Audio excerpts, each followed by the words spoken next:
नमस्कार, अपना प्रदेश उत्तर प्रदेश उत्तराखंड देख रहे हैं आप। मैं हूं आपके साथ पूजा मोहन पांडे। बुलेटिन की शुरुआत करते हुए सबसे पहले आपको बताएंगे कि किस तरीके से सूबे में दिवाली से पहले अपने संसदीय क्षेत्र की जनता को सौगात देने के लिए 25 अक्टूबर को वाराणसी आ रहे हैं प्रधानमंत्री। करीबन 1 घंटे तक रुकेंगे।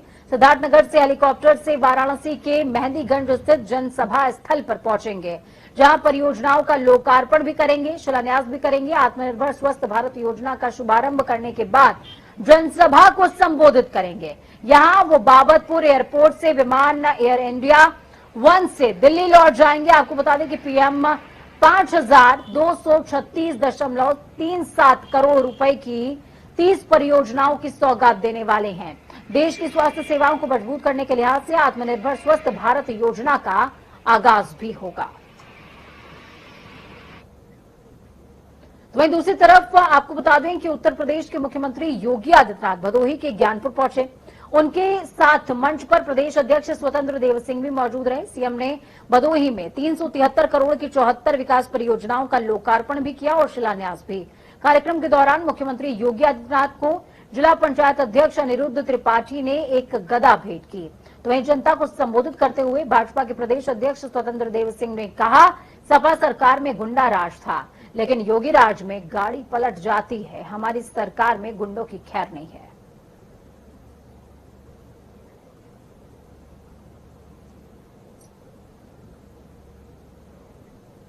प्रदेश के मुख्यमंत्री योगी आदित्यनाथ आज 2 दिवसीय दौरे पर गोरखपुर पहुंच गए। सीएम योगी आज करीबन 3:30 बजे गोरखपुर पहुंचे। सीएम वहां पर विभिन्न कार्यक्रमों में हिस्सा भी लेंगे। आपको बता दें, सीएम योगी गोरखपुर में 180 करोड़ की परियोजनाओं का उद्घाटन करेंगे, शिलान्यास करेंगे। इसमें 38.32 करोड़ रुपए की लागत से गोलघर के जलकल परिसर में बनी मल्टी लेवल पार्किंग भी है। ये शहर की पहली मल्टी लेवल पार्किंग है। मुख्यमंत्री के निर्देश पर ही इसे बनवाया गया है। इससे गोलघर क्षेत्र में पार्किंग की समस्या का समाधान हो जाएगा। चलिए ग्राउंड जीरो का रुख करते हैं। सुभाष गुप्ता हमारे साथ में ग्राउंड जीरो से लाइव जुड़े हुए हैं। सुभाष, क्या कुछ अपडेट है? मुख्यमंत्री पहुंच गए और ऐसे में एक बार फिर से गोरखपुर को सौगात। जी बिल्कुल पूजा, देखिए जब भी मुख्यमंत्री योगी आदित्यनाथ गोरखपुर आते हैं सौगातों की घड़ी लगा देते हैं। आज इसी कड़ी में उन्होंने गोरखपुर को 142 करोड़ रुपए की सौगात की है। उसमें आपको बता दें कि 10 परियोजनाओं का उसमें जो है उन्होंने शिलान्यास किया है और 4 परियोजनाओं का उन्होंने उद्घाटन भी किया है।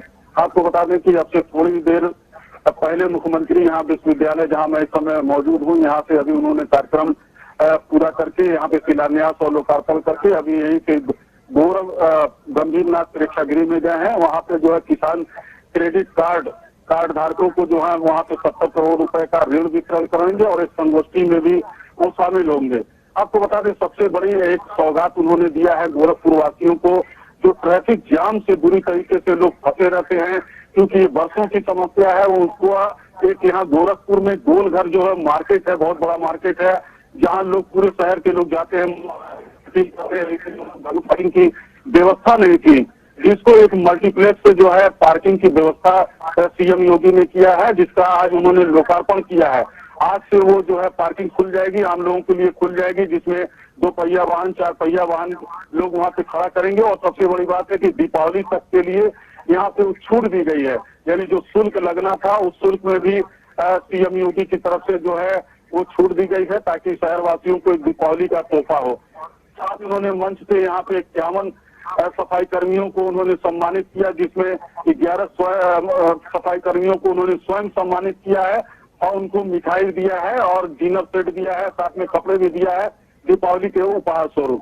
अब आपको बता दें कि मुख्यमंत्री आज रात में ही गोरखनाथ मंदिर में विश्राम करेंगे और कल वो सिद्धार्थनगर जाएंगे, जहां प्रधानमंत्री नरेंद्र मोदी मेडिकल कॉलेज का वहां पे उद्घाटन करने वाले हैं। जी ठीक है, बहुत शुक्रिया सुभाष हमारे साथ जुड़ने के लिए, अहम जानकारी ग्राउंड जीरो से साझा करने के लिए। तो गोरखपुर को बहुत सारी सौगात मिलने वाली है और ऐसे में बेहद खास ये दौरा सीएम योगी का गोरखपुर के लिए रहा है। दूसरी तरफ लखीमपुर खीरी के क्या हाल है? हिंसा मामले में 4 किसान सहित 9 लोगों की मौत के मामले में मुख्य आरोपी आशीष मिश्रा मोनू की जेल के अस्पताल में तबीयत बिगड़ गई।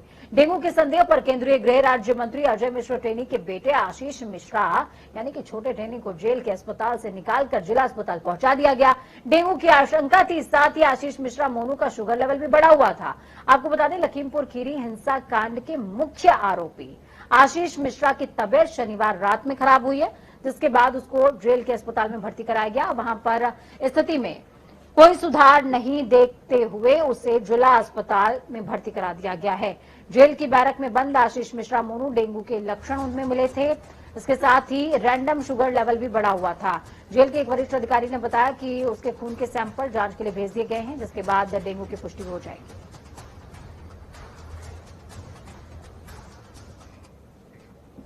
वहीं भारतीय किसान यूनियन के राष्ट्रीय प्रवक्ता राकेश टिकैत आज बुलंदशहर पहुंचे, जहां उन्होंने कहा कि यूपी, बिहार समेत ज्यादातर राज्यों में एमएसपी पर फसल खरीद नहीं हो रही है। एमएसपी पर खरीद के दावे करके सरकार झूठ बोलने में गोल्ड मेडल जीत चुकी है। साथ ही उन्होंने कहा कि किसानों को एमएसपी से 600 से 700 रुपए कम में अपना धान दलालों को बेचना पड़ रहा है। फिर ये दलाल एमएसपी पर सरकारी केंद्रों पर जाते हैं, धान को बेचते हैं और ज्यादा मुनाफा कमाते हैं। हमने रामपुर जिले में ऐसा फर्जीवाड़ा पकड़ा है, जहां 11,000 फर्जी किसानों से सरकारी रेट पर धान खरीदा दर्शाया गया था। हमने तो ये कहा कि जिसकी सरकारें हैं वो किसान का, गांव का, गरीब का चेहरा बने और नहीं काम करेंगे तो हम पूर्ण रूप से विरोध करेंगे। ये हमारा वेर अभी ना इलेक्शन का टाइम है, इलेक्शन तो अभी 5 महीने बाद में, लेकिन अभी तो जो मसले हैं, अभी तो मसलों का समाधान हो, छुट्टे वाले तो खत्म हो जाएंगे। तो पूरा ये लग रहा है कि देश की कृषि को, किसान को, गांव को बर्बाद करना है और पूरा एक मजदूर, ये कॉलोनी बन रही है हिंदुस्तान में, सिर्फ यहाँ पे मजदूर पैदा हो, इसीलिए पढ़ाई को रोका जा रहा है। बदलते मौसम के बीच शहर से लेकर देहात तक डेंगू का प्रकोप है। हरिद्वार में डेंगू पीड़ित एक किशोर की मौत भी हो चुकी है। आपको बता दें कि गाधारोड़ा तो डेंगू का हॉटस्पॉट बन गया है। दूसरी ओर डेंगू के बढ़ते मामलों से स्वास्थ्य विभाग की सांसें फूली हुई हैं। सीडीओ ने प्रभारी सीएमओ और डीएमओ को डेंगू पर नियंत्रण को प्रभावी उपाय किए जाने के निर्देश दिए हैं। इधर जिले में डेंगू के बढ़ते मामलों को देखते हुए जिला अस्पताल में 2 डेंगू वार्ड भी बनाए गए, जिनमें 12 बेड सुरक्षित रखे गए हैं। जरूरत पड़ने पर बेड की संख्या बढ़ाई भी जा सकती है। इसी क्रम में आज डीजी हेल्थ हरिद्वार के गाधारोना गांव का हाल जानने पहुंचे, जहां आपको बता दें कि हरिद्वार जिले के गाधारोना गांव में आंकड़ा 147 पहुंच गया है, जिससे कि डेंगू से पीड़ित अभी तक हरिद्वार में 2 व्यक्ति अपनी जान तक गंवा चुके हैं।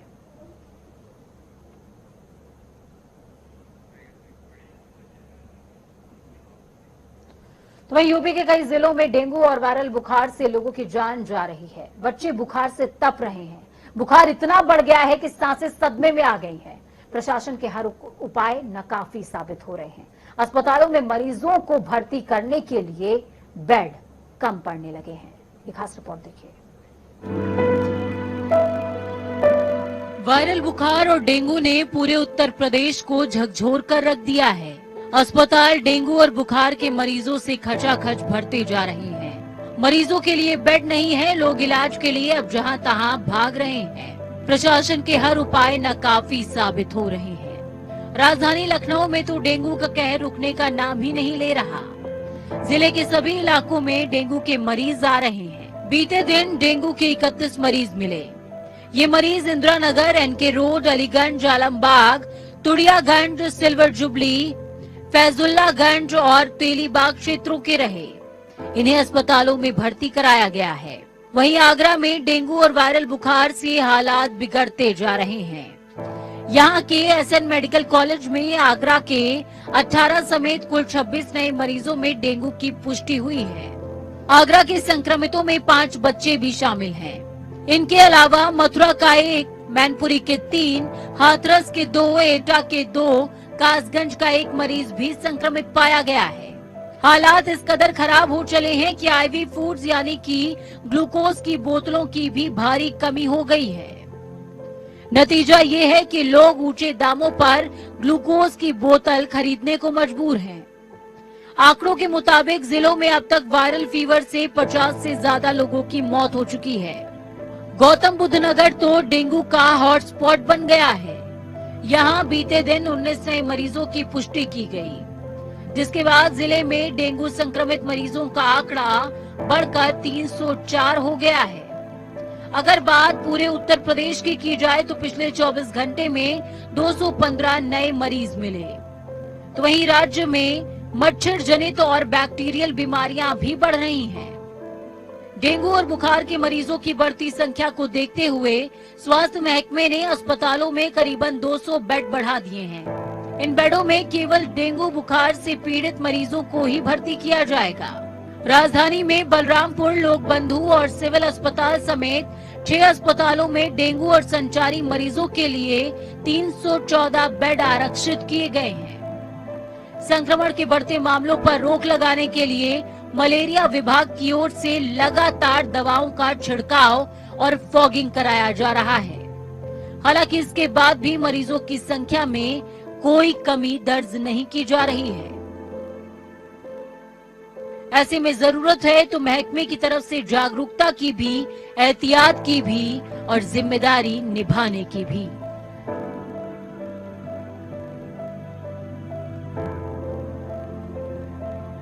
जनता टीवी के लिए डेस्क से विशाल त्रिपाठी की रिपोर्ट। चलिए ग्राउंड जीरो का रुख करते हैं। हमारे साथ लखनऊ से जया सिंह जुड़ चुकी हैं, साथ में हरिद्वार से जुड़े हमारे साथ में विकास खरे। सबसे पहले राजधानी लखनऊ का रुख करते हैं। जया, क्या कुछ हालात हैं और इंतजामात कैसे हैं? जी पूजा, देखिए अभी कोरोना से यूपी ने हालांकि जंग तो जीत लिया है, लेकिन कहीं ना कहीं अब डेंगू का कहर लखनऊ में नहीं बल्कि पूरे उत्तर प्रदेश में जारी है। और इसमें सबसे जो चिंता का विषय है वो है बच्चे भी कहीं ना कहीं डेंगू के चपेट में आते जा रहे हैं। अस्पतालों की जो स्थितियां हैं वो भी चिंताजनक है। सरकार की भी हालांकि होश खड़े कर दिए हैं, हालांकि आला अधिकारी भी सक्रिय नजर आ रहे हैं। लेकिन अभी मैं एक लखनऊ के घनी बस्ती में हूं और यहाँ पे तमाम लोग हैं, इनसे ही हम पूछेंगे कि हालांकि जो प्रशासन दावा कर रही है कि हमारी नगर निगम की टीम हो, स्वास्थ्य विभाग हो, मेडिकल टीम हो, सारी जगह जगह जाके निरीक्षण कर रही है, जमीन पे उतरी है, पूरी तरीके से सक्रिय, लेकिन कितना सक्रिय है लेकर डेंगू को, ये ज्यादा जरूरी है। और जमीन पे जमीनी हालात वो उस बस्ती के रहने वाले लोग ही बता पाएंगे कि आखिर नगर निगम की टीम कितना आती है इस बस्ती में फॉगिंग करने। इनसे ही हम पूछते हैं। सर, आपका नाम? कैलाश जी, यहाँ पे डेंगू का हालांकि पूरे उत्तर प्रदेश में कहर जारी है। लखनऊ में इस समय भी स्थितियां बिगड़ती जा रही हैं, बच्चे तमाम चपेट में इसके आ रहे। क्या नगर निगम की टीम यहाँ पे आती है फॉगिंग करने के लिए? नहीं, तो एक्चुअली छिड़काव का ही होता है, मॉस्किटो मच्छर रात हाथ में, और वैसे तो टीम हमने तो देखे नहीं है यहाँ पे। लेकिन सरकार कहती है हमारी नगर निगम की टीम सारी जगह जगह पे जा रही है। आती है, कभी एक आध दिन बीच में आ गई। ठीक है जय, मैं आपका रुख वापस से करूंगी। हरिद्वार से हमारे साथ विकास जुड़े हुए हैं। विकास, क्या कुछ अपडेट है? गाधारोना क्षेत्र इस समय हॉटस्पॉट बना हुआ है और हम लगातार बातें कर रहे हैं जागरूकता की, लेकिन जागरूकता क्या वाकई उन लोगों तक पहुंच रही है जिन तक पहुंचनी चाहिए? बिल्कुल पूजा, आपको बता दें हरिद्वार में लगातार डेंगू का डंक पूरी तरह से मंडरा रहा है। हालांकि शासन और प्रशासन के सामने लगातार मुश्किलें आन खड़ी हुई है। आपको बता दें गाधारोना का जो रुड़की के पास पड़ता है वहां पर फिलहाल 147 की जो संख्या है वो पहुंच चुकी है। अगर अन्य क्षेत्रों की मैं बात करूं तो लगभग 26 अब तक जो है संख्या पहुंच चुकी है। अगर पूरे हरिद्वार जिले की बात करें तो 185 संख्या डेंगू के डंक से पहुंच चुके हैं। और पूजा लगातार आज अगर बात किया तो जहां पर डीजी हेल्थ खुद जमीन स्तर पर जाकर गाधारोना गांव पर आज वहां पर फिलहाल जो रिसर्च कर रहे हैं, फिलहाल शासन गाँव में फिलहाल डीजी हेल्थ देहरादून से पहुंचे हैं। वो लगातार वो लोगों से अपील कर रहे हैं, उनको जागरूक भी कर रहे हैं कि एहतियात बरतें, क्योंकि जिस तरह से लगातार डेंगू का खतरा अब गाधारोना गाँव में तो कहीं गई लोगों के वहां पर हाथ पैर लोग डर के साए पीछे रहे। हालांकि पूर्व में भी पहले 2 मौत अब तक डेंगू के डंक से हो चुके, तो इसको लेकर स्वास्थ्य महकमा वहां पर पूरी तरह से डेरा जमाया हुआ है। और बात क्या तो सीएमओ अभी तक जो है तैनात नहीं किए गए थे, अभी वो कल जो यहाँ पर चार्ज लेंगे, तो अभी तक फिलहाल जो है बिना सीएमओ के ही जो है तो स्वास्थ्य विभाग स्वास्थ्य महकमा वो चल रहा था। लेकिन अब सूचना ये आ रही कि कल जो है